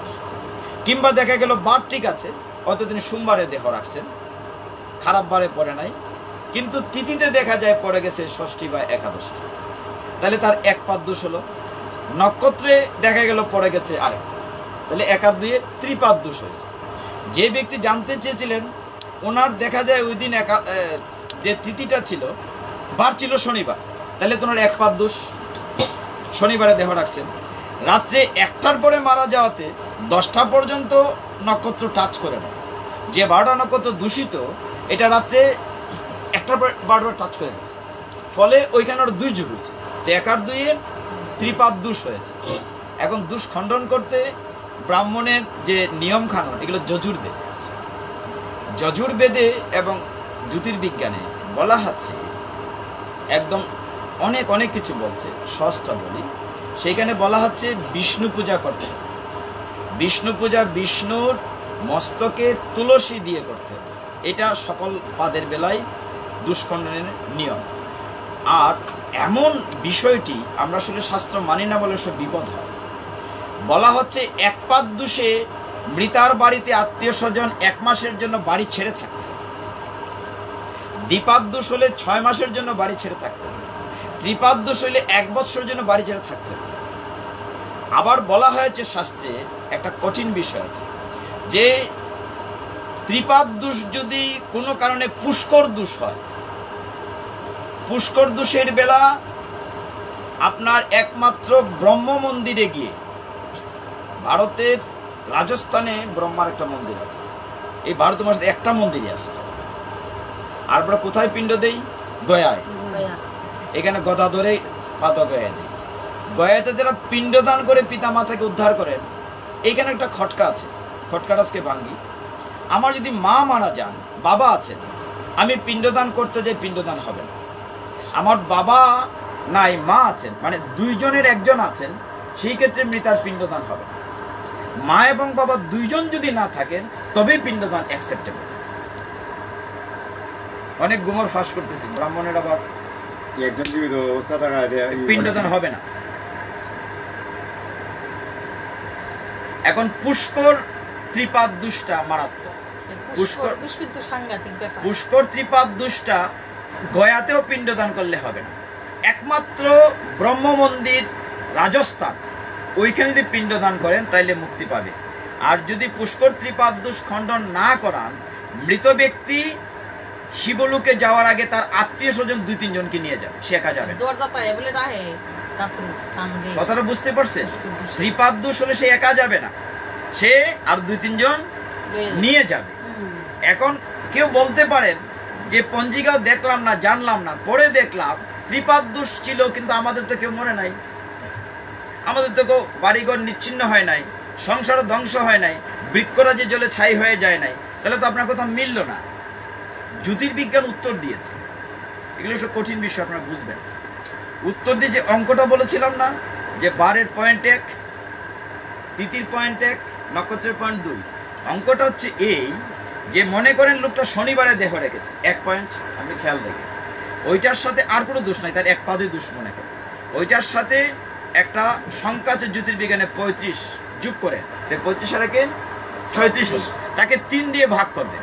3 দিয়ে ভাগ করে যদি অবশেষ 1 থাকে, আমরা মৃত্যুর পরে 3 দিকে যায় দেহটা, হয় ঊর্ধ্বগামী হয় স্বর্গমুখী, আর নয় নিম্নগামী হয় পাতালমুখী, আর নয় মর্তলোকে থাকে। ঊর্ধ্বগামী হইলে সে ভালো। আপনার এই ত্রিপাদ পুষ্কর দোষ হলেও সমস্যা হবে না ঊর্ধ্বমুখী হলে। আর যদি নিম্নমুখী হয় কিছুটা সমস্যা হবে, কিন্তু যদি মর্তলোকে থাকে তাইলে আপনার ওই সে একা যাবে না, শিবলোকে কাউ না কাউকে সংসার থেকে নিয়ে যাবে, এটি সত্য। তাহলে হ্যাঁ চিহ্নটা বুঝে দিচ্ছে। চিহ্নটা হচ্ছে অঙ্ক, জ্যোতির্বিজ্ঞান। এক যদি বারে থাকে তার ত্রিপাদ দোষ, এই ওই সংখ্যার সাথে 35 যোগ করলে কত হলো? 36 হলো। 36কে 3টা ভাগ করলে যদি অবশেষ থাকে, কোনো অঙ্ককে যদি যোগ করার পরে অবশেষ 1 থাকে তাহলে সেটা ঊর্ধ্বগামী আত্মা। অবশেষ যদি 2 থাকে নিম্নগামী আত্মা, আর অবশেষ যদি 0 থাকে তে মর্তলোক, সবচেয়ে বিপদ। এখন 36কে 3টা ভাগ করলে কোনো অবশেষ থাকবে না, 3 × 12 = 36। অতএব আপনি বুঝতে পারবেন জ্যোতির্বিজ্ঞান আচার্য সাহেবের কাছে যাওয়া লাগতো না, পুরোহিতের কাছে যাওয়া লাগতো না, ক্রমশের কাছে আসা লাগতো। শাস্ত্র বলছে যে মনে করেন তার পয়েন্ট ছিল 2 এর সাথে 35 যোগ করলে হলো 37, 37কে 3টা ভাগ করলে অবশিষ্ট থেকে যাবে 1 হলে সে ঊর্ধ্বমুখী, অতএব বিপদমুখী। কিন্তু যখন 0 থাকবে অবশেষ ভাগশেষ, তখন হবে ওই পুষ্করিণী, তখন তাকে মর্তলোক। বুঝতে পারছেন? ভেরি ক্লিয়ার, একদম সিম্পল। কিন্তু এই বিষয়গুলা কাউকে কেউ জানতে দেয় নাই, তারা এগুলো লুকাইয়ে রাখে, কি জানে তার ব্যবসা নষ্ট হয়ে যায়। এগুলো আমাদেরকে জানতে দেন, খালি বলবো না। তারা বলবে কি আপনার মারা গেছে অমুকে, সর্বনাশ, আপনার ত্রিপাদ দোষ খণ্ডন কিতা করতে হইব, বিষ্ণু পূজা লাগবো। আরেকটা পূজা আছে পুতুল পূজা, ওই যে দুর্বা দিয়ে পুতুল বানানি হয় সুতা দিয়া, এবং এটা পরে নদীর গাইরা রাখে। ঠিক আছে গোমায়, ওগুলো তুই জানিও, সব কইলে সময় লাগবে। এবং যেহেতু শনি আশ্রিত হয়, মারা গেলে অন্তত 1 বছর পরে রক্ষাকালী পূজা করা লাগে ওই বাড়ি। অনেক অনেক আছে ঘটনা। যাই হোক, কথা সেটা, কথা হচ্ছে হ্যাঁ, তো এইখান থেকে উঠার পথ আছে, আপনি ভয় পাওয়ার কিছু নাই। শুধুমাত্র গীতা যদি অধ্যয়ন করেন, শুধুমাত্র আপনি যদি ভগবানকে ভালোবাসেন, শুধুমাত্র কৃষ্ণের কাছে যদি সারেন্ডার, এই কারণে শাস্ত্রে বলা হচ্ছে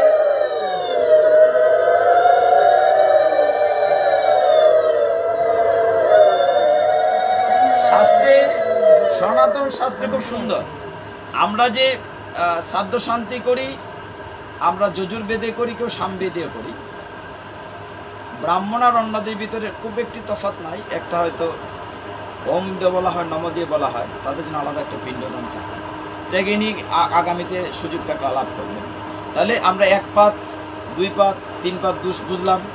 আজকে পঞ্জিকাতে দেখবেন লেখা আছে, মৃতে 1 পাত দোষ 2 পাত দোষ, পঞ্জিকাতে লেখা থাকে।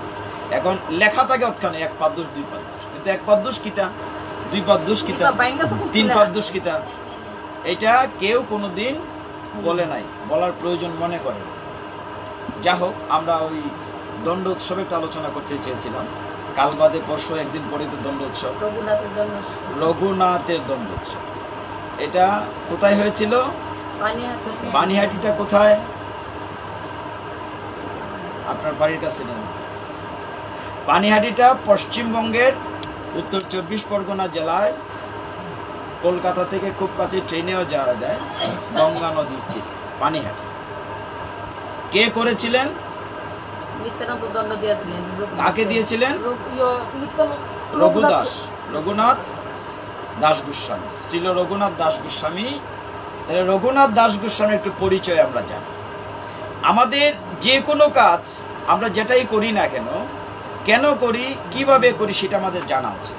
এই যে আমরা ছোটবেলা থেকে মহাপ্রভুরা দেখতাম, তারা হয়তো দণ্ড উৎসব, দধি শিরা দণ্ড উৎসব যাইতাম, হ্যাঁ, শিরা কলা আম দিয়ে মাখাইয়া ড্যাম্বা করে হাতে দিতাম, আমরা খাই যাইতাম। যখন জিগাইতাম হানু কর্তারে দণ্ড উৎসব কিতা, এটা বুঝতে না, যা বয়স হয়েছে না, গোসাই রেজে গেলাম কারো যে দণ্ড উৎসব কিতা, এটা তারা বুঝতে না কিতা। এই উত্তর আমরা পাইছি সারা জীবন। যখন বড় বড় পাঠকরা মিথিলার গোসাই, বেতিলার গোসাই, ওই অমুক প্রভুর ত্রয়োদশ বংশাবতংশ, আমি নাম বলবো না, অপরাধ হবে, অত্যন্ত বিনয় বলতাম যে প্রভু এইটা কি হয়েছে, কিতার লেগে ফলন একটু বুঝাই হবে। বাবুরে, তোমাদের তো বয়স হয় না, এগুলো বুঝতে হলে আমাদের দীক্ষা নিতে হবে, আসতে হবে, চলে যাও। এইভাবে আমরা বিতাড়িত হয়েছি। এখন দেখি আমরা চেষ্টা করে গুরু গৌরাঙ্গীকে আপনাদের ভক্তদের চরণধুলির কৃপা গ্রন্থের কোথায় কি আছে দেখতে হবে। একচ্ছত্র অধিপতি আর না। এক সময় বলা হয়েছে, আমাদেরকে বলা হয়েছে স্ত্রীলোক গীতা স্পর্শ করতে পারবে না, শূদ্র গীতা স্পর্শ করতে পারবে না, শুনতেও পারবে না। যদি গীতার কোনো কথা কানে ঢুকে যায় তত্ত্ব ঘৃত কানে ঢেলে প্রায়শ্চিত্ত করতে হবে, গরম গিয়ে কানে ঢেলে। এটা কোথায় লেখা আছে? আমি অন্তত কোথাও খুঁজে পাই নাই।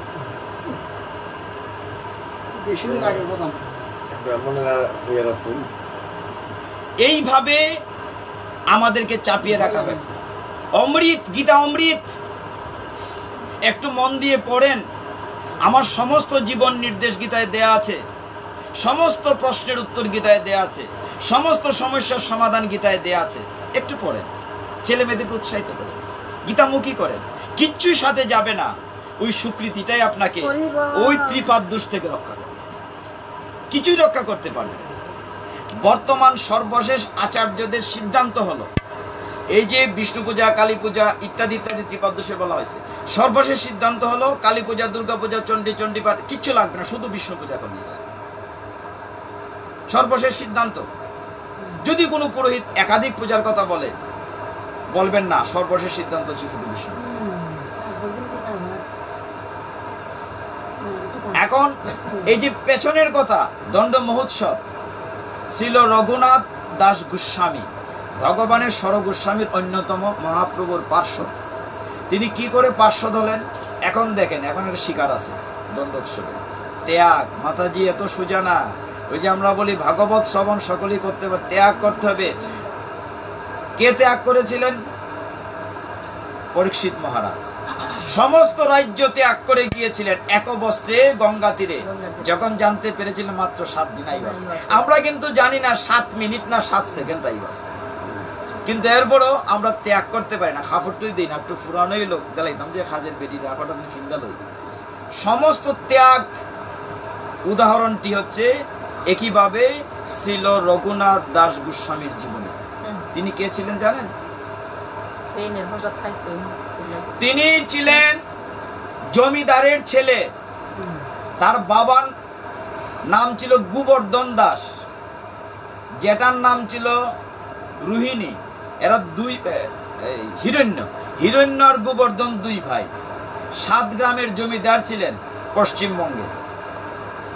বড় ভাইয়ের কোনো সন্তান নাই, ছোট ভাইয়ের একমাত্র সন্তান। এবং তখনকার নবাব শায়েস্তা খান। এগুলো তো মিথ্যে কথা না, এগুলো তো ইতিহাস, 500 দিনের কথা। মহাপ্রভু আসছেন আজকে থেকে 536 বছর, 536। এগুলো তো এখনো সব রয়ে গেছে। সেই রঘুনাথ দাস তিনি কি করলেন দেখেন, পরম্পরা লাগে। তার গুরুদেব কুলগুরু ছিল যদুনন্দন আচার্য, আর যদুনন্দের গুরুদেব ছিলেন অদ্বৈত আচার্য। একটা লিঙ্ক থাকতে হবে। তিনি কেন কৃষ্ণ প্রেমিক হলেন? তার গুরুদেবের গুরুদেব পরম গুরু হচ্ছেন অদ্বৈত আচার্য। এটা লাইন থাকতে হবে। কোন দিকে এসে সুতাটা ঢুকছে, কেন তিনি মহাপ্রভুর দিকে আকৃষ্ট হলেন।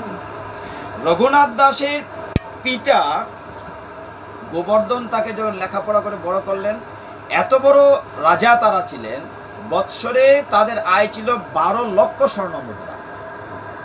12 লক্ষ স্বর্ণ মুদ্রার ভিতরে শায়েস্তা খাঁকে বাদশাকে দিতে হয়তো 8 লক্ষ, আর 12 লক্ষ দিয়ে তারা কত খাবে? একটা মাত্র ছেলে।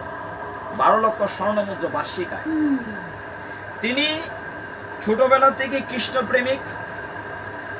শুনেছেন মহাপ্রভু পিটাপিটি বয়স, মহাপ্রভুর তখন 22-23 বয়স। সন্ন্যাস নিয়েছেন 24-এ কেশব ভারতীর কাছে। এখন সন্ন্যাস নিয়েছেন খবর পেয়ে তিনি এসেছেন অদ্বৈত আচার্যের বাড়িতে শান্তিপুর। সকলেই দলে দলে যাচ্ছেন মহাপ্রভুকে দেখার জন্য, যে আমাদের একটি ছেলে বাঙালি সন্ন্যাস নিয়েছে, তাকে দেখার জন্য। এখন রঘুদাসও গিয়েছে, রঘুনাথ দাস। এখন এত ভিড় হয়েছে মহাপ্রভুকে দেখার জন্য। শাস্ত্রে চৈতন্য চরিতামৃত অন্তলীলা 6ষ্ঠ স্কন্ধে পড়তে পাবেন। অন্তলীলাতে বলা আছে অদ্বৈত আচার্যের বাড়ির মানুষের ধাক্কায় দেয়াল ভেঙে পড়ে গেছে। মানে এত ভক্ত গিয়েছে যে মহাপ্রভুর দর্শন করার জন্য।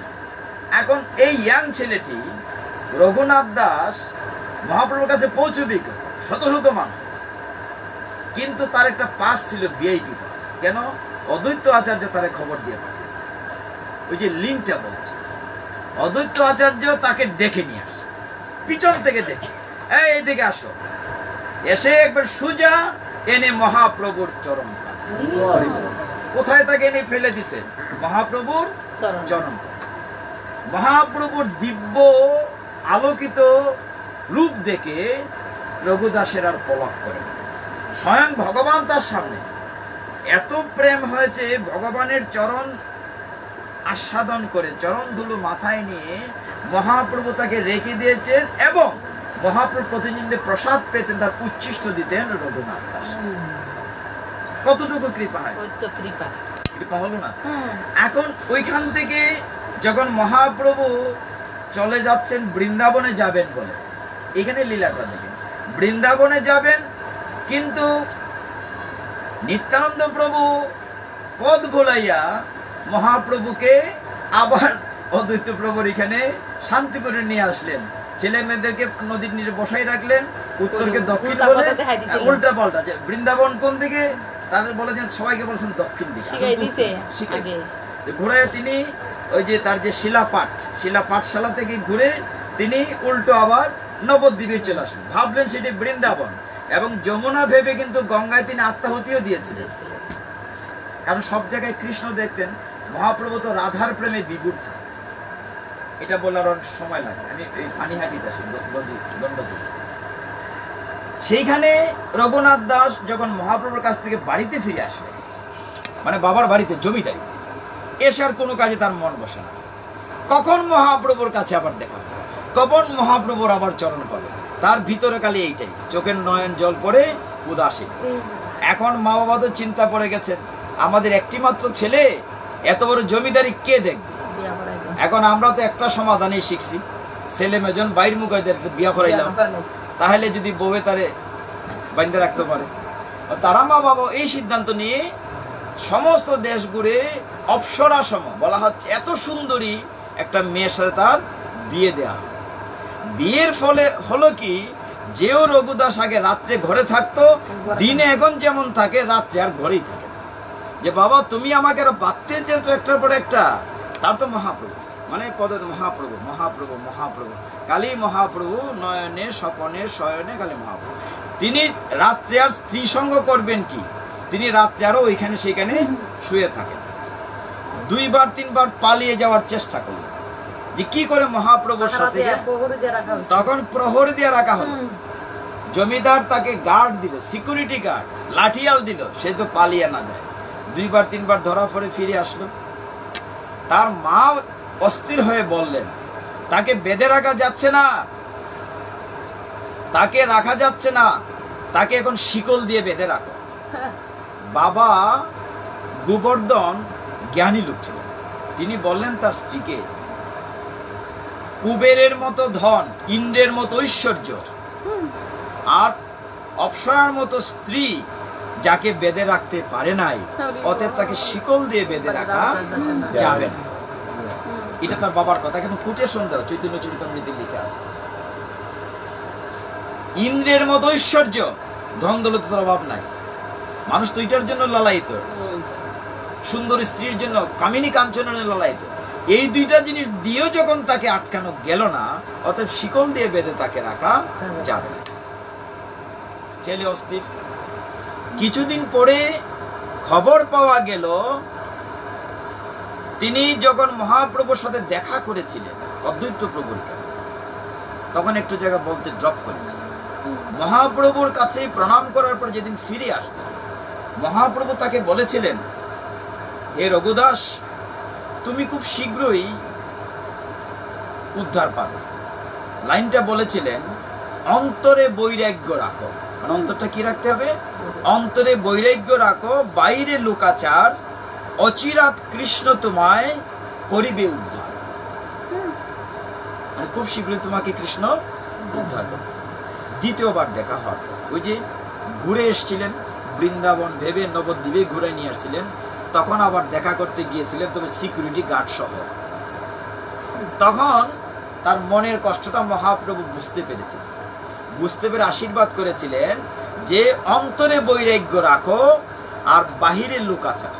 বাইরে দেখাও তুমি চাকরি বাকরি করতেছো, আর ভিতরে কিন্তু বৈরাগ্যটা লুকায় রাখো। অচিরাত কৃষ্ণ তোমায় করিবে উদ্ধার। তো তখন তিনি দ্বিতীয়বার ঘুরে এসে জমিদারিতে মন দিলেন। বাবার সাথে টাকা পয়সা গণার যান, খাজনা আদায় যান। বাবা তোমার যেমন ছেলেটা ভালোই গেছিলেন, হ্যাঁ, বহুত দিন পরে ধরল, হ্যাঁ, দেখা যায় না মহাপ্রভু তো ভালোই করছেন, আমার ছেলেটার এখন লাইন না দিছে ব্যবসা বাণিজ্য দিয়ে, কিন্তু তার ভিতরে কিন্তু অন্তরে বৈরাগ্য। বৈরাগ্যটা বাইরে দেখাচ্ছে না, বলছে অন্তরে বৈরাগ্য, বাইরের লোক আছে, বাইরের লোকাচার দেখাচ্ছে মহাপ্রভুর নির্দেশে। অন্তরে বৈরাগ্য, বাইরের লোকাচার। বাইরে তো লোকাচার দেখাচ্ছে। বাবা তো বললেন নিশ্চয়ই খুব আনন্দ সংবাদ, কিন্তু দেখা যায় তারপরেও যখন রাত্রেবেলা ভাগ্যে জায়গা, তখন না, এটা তো তার আসলে আসল পরিচয় না।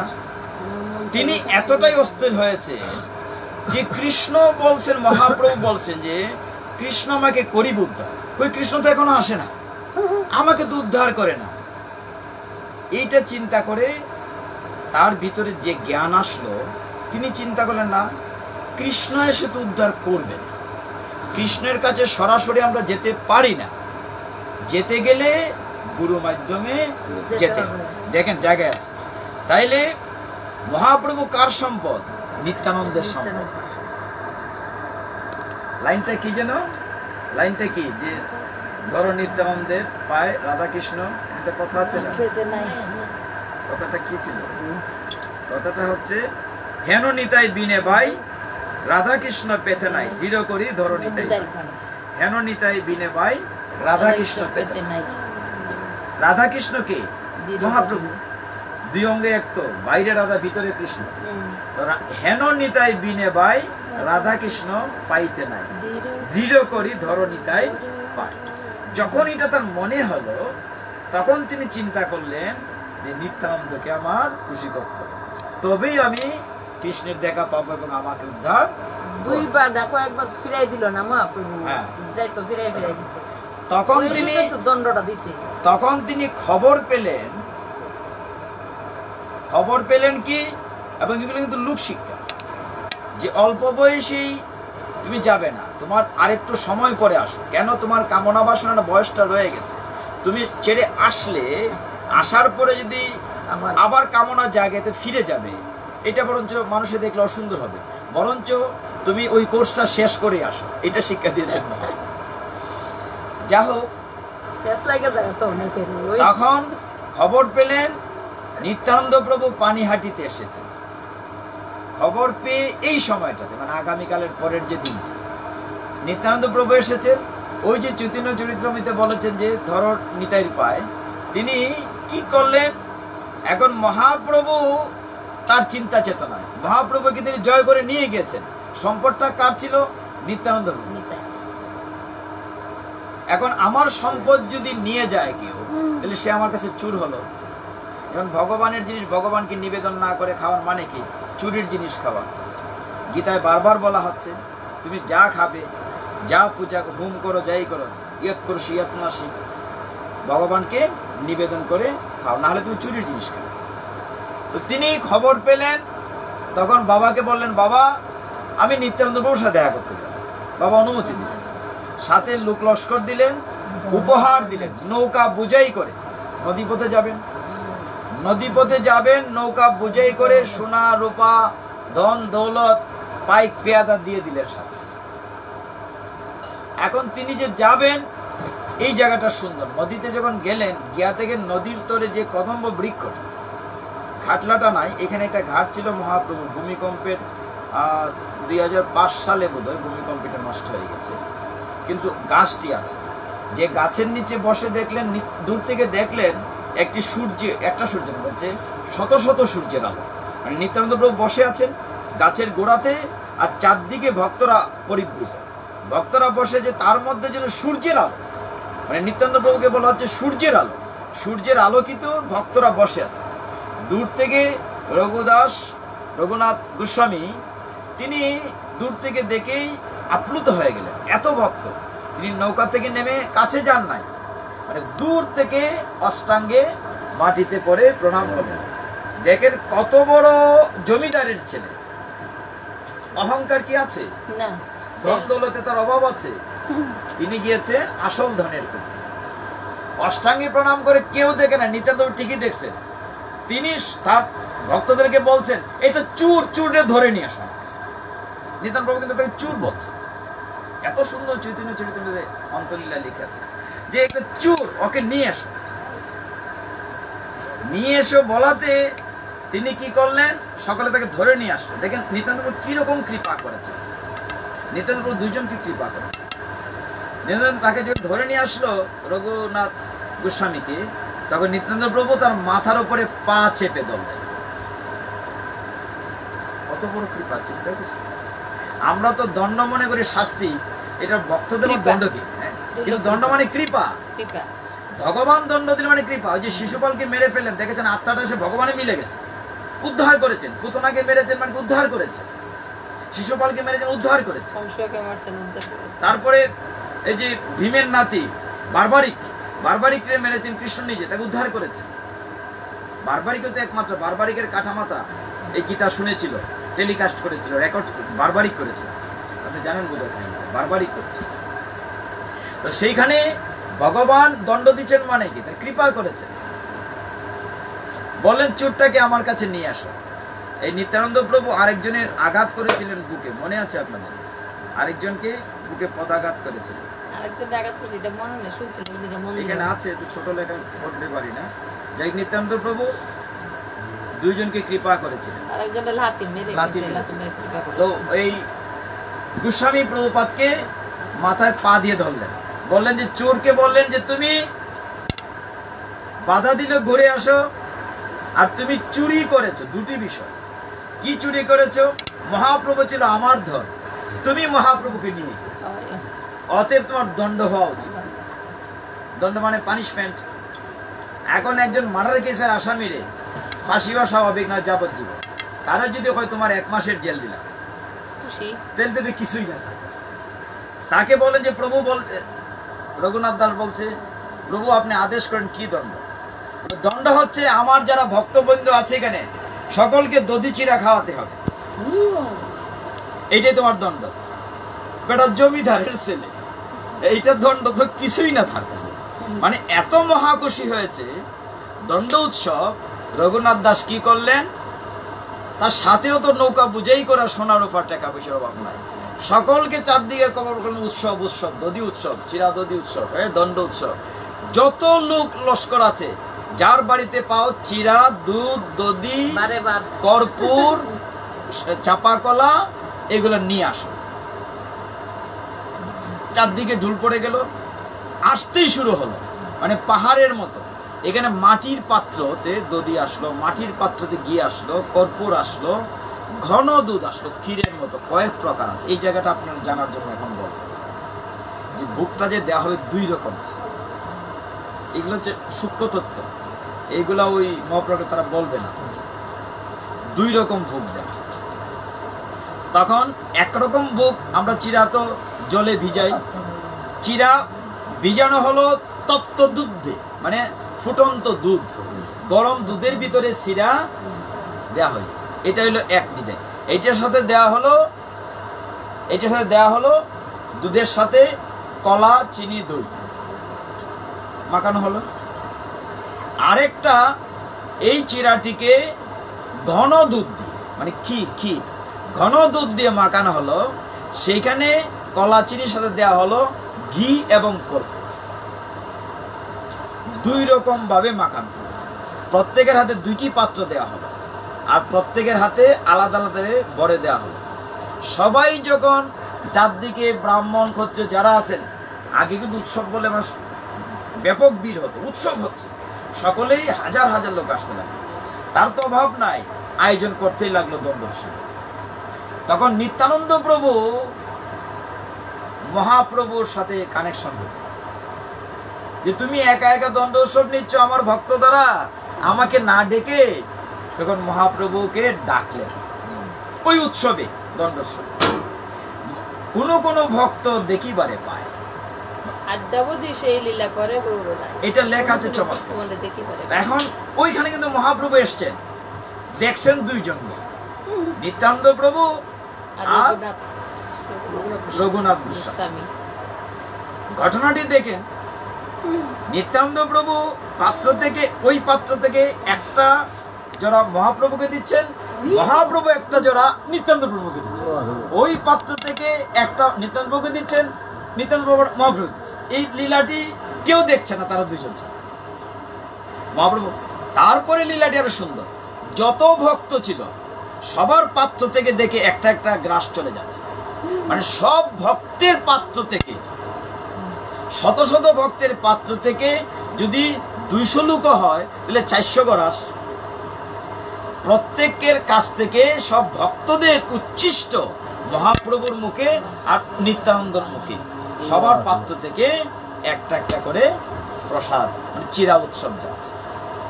এই রঘুনাথ দাস গোস্বামী শেষের জীবনগুলো তো অনেক সুন্দর, আপনারা জানেন তিনি কত বড় ভক্ত ছিলেন, এত বড় লোকের ছেলে হয়ে কত বড় ত্যাগ।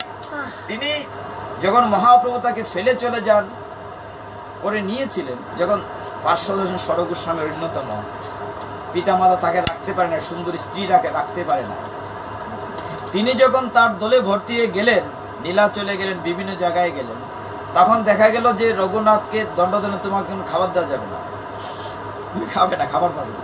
তিনি উচ্ছিষ্ট খেতেন বিভিন্ন পাতে থেকে, কিন্তু শরীর খুব সুস্থ।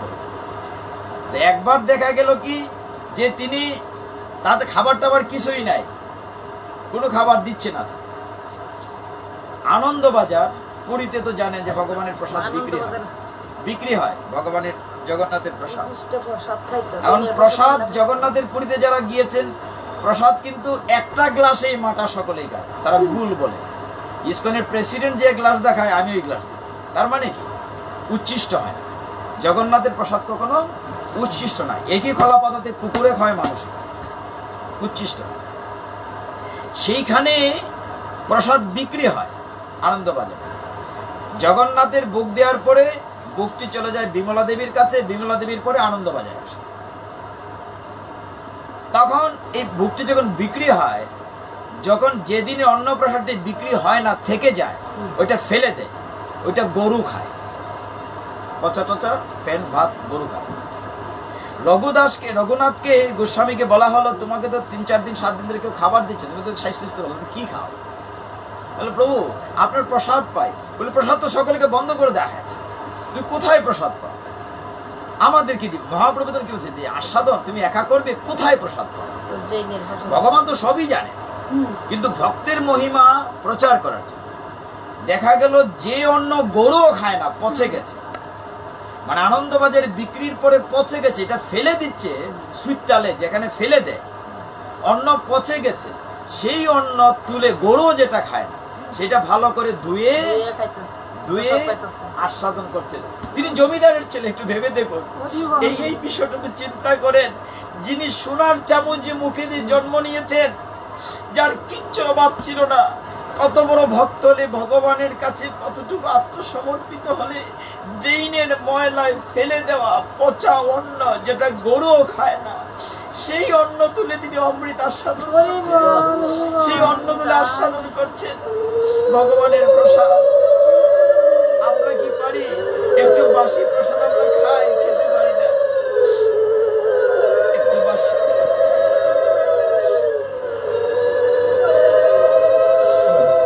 এই শাস্ত্র আমাদের কি শিক্ষা দিয়েছে?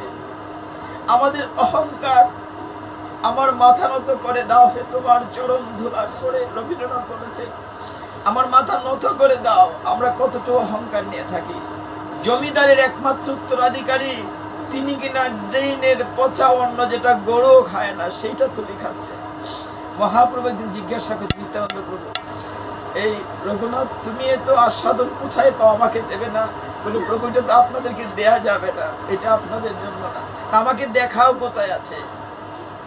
সেই ড্রেইনের সেটি লক্ষ্য করলেন মহাপ্রভু, সেইটা তুলে ধুয়ে যখন রঘুনাথ দাস খেতে নিচ্ছেন, মহাপ্রভু থাবা দিয়ে এক মুঠি নিয়ে নিজে খাচ্ছেন, নিজেকে বলছেন এত অমৃত। রঘুনাথ দাস, এই অমৃত তুমি কেন আগে আমাকে দেও নাই? এখানে ভক্তের এত উচ্ছিষ্ট এখানে পড়ে, এত অমৃত তুমি একা আস্বাদন করেছ, আমাকে তুমি দেও নাই এত অমৃত। সেই অমৃত মহাপ্রভু নিত্যানন্দ প্রভু নিজে তার পাপ থেকে নিয়ে আস্বাদন করেছেন। আমরা তো কিছুই পারি না। আমরা কত বড় অহংকারী, মাথা উঁচু করে থাকি, মাথা নিচু করতে পারি না। ভগবানের প্রসাদ কখনো উচ্ছিষ্ট হয় না, সেই অমৃত প্রসাদ কখনো উচ্ছিষ্ট হয় না। প্রসাদ হচ্ছে আমাদের ভবরোগের মহা ঔষধ, ভবরোগের মহা ঔষধ। এই রঘুনাথ দাস গোস্বামীর জীবনী থেকে আমাদের অনেক অনেক কিছু শিক্ষণীয় আছে। ত্যাগের মহিমা, প্রসাদের মহিমা, ভক্তির মহিমা, অনেক কিছু শিকার আছে। এইভাবে যদি আমরা ভগবানকে ভালোবাসি, ভগবানের প্রসাদকে শ্রদ্ধা করি, আমাদের মাথা নত করি, অহংকার ভুলে যাই, আমরা কাম, ক্রোধ, লোভ, মোহ, মদ, মাৎসর্য ত্যাগ করতে পারি, তবেই না ভগবান আমাকে ভালোবাসবে। এইভাবে ভগবানের ভালোবাসা পেতে হবে। যা হোক ভক্তগণ, আজকে মুখখানি বিশ্রাম রাখবো। তো আমরা দণ্ড উৎসবের দিন উৎসব পালন করব। তার একদিন পরে আবার আরেকটি বড় অনুষ্ঠান, জগন্নাথের স্নান যাত্রা। যেদিন দণ্ড উৎসব, তার একদিন পরে আবার জগন্নাথের স্নান যাত্রা। স্নান যাত্রা আপনারা যাবেন মন্দিরে। স্নান যাত্রা ঘরেও করাতে পারেন, শাস্ত্রে নিষেধ নাই। কারো ঘরে যদি জগন্নাথের বিগ্রহ থাকে সেটা দিয়ে করতে পারেন। যদি তা না থাকে চিত্রপটে করা যায়। চিত্রপটে করলে চিত্রপটে ঢালবে না, চিত্রপটে দূরে রেখে আলাদা একটি মানে যে থালের কান্দাটা উঁচা আছে সেটাতে করবেন। তো সেইখানে অভিষেক মানে কি? অভিষেক হচ্ছে জন্মতিথি। যেমন আমরা জন্মাষ্টমীতে অভিষেক করাই কৃষ্ণের, মহাপ্রভুর আবির্ভাব স্নান করাই। ওই দিন আগে নরসিংহ চতুর্দশীতে নরসিংহ অভিষেক করিয়েছে। জগন্নাথের স্নান যাত্রা হচ্ছে জগন্নাথের জন্মতিথি, অভিষেক।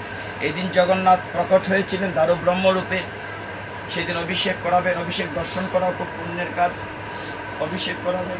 সকলে কৃপা করবেন যেন আমরা অভিষেকে যুক্ত থাকতে পারি, অভিষেক যেন দর্শন করতে পারি। সেখানে ডাবের জল, দুগ্ধ মধু, মানে পঞ্চামৃত, পঞ্চগব্য। আমি টাইম জানি না, সকালের দিকে হয়, ইস্কনের সকালের দিকে হয় অভিষেক। এবং জগন্নাথে তো কৃপালু, অন্যান্য অভিষেকেও তো আমরা অংশ নিতে পারি না, জগন্নাথের অভিষেকে অংশ নেওয়া যায়। তো সেই ক্ষেত্রে আমরা অভিষেক দর্শন করলেও পূর্ণ হবে। ঘরেও করতে পারেন পঞ্চগব্য, পঞ্চ অমৃত দিয়ে। যদি সেইটাও না পারেন, জল দিয়ে, ডাবের জল দিয়ে করাতে পারেন, চিত্রপট দিয়ে করাতে পারেন। যাই হোক, মন্দিরে তো সমস্ত বিধিবিধান মেনে করা হয়। ওই যে বিভিন্ন পাত্রে সবগুলো নিয়েই করা হয়, মধুপক্ষ করা হয়। তো এইগুলো নিয়ে আলোচনা করে শাস্ত্রের শেষ নাই, কত জানবো। যাই হোক, আমরা জগন্নাথের কৃপা সকলের উপর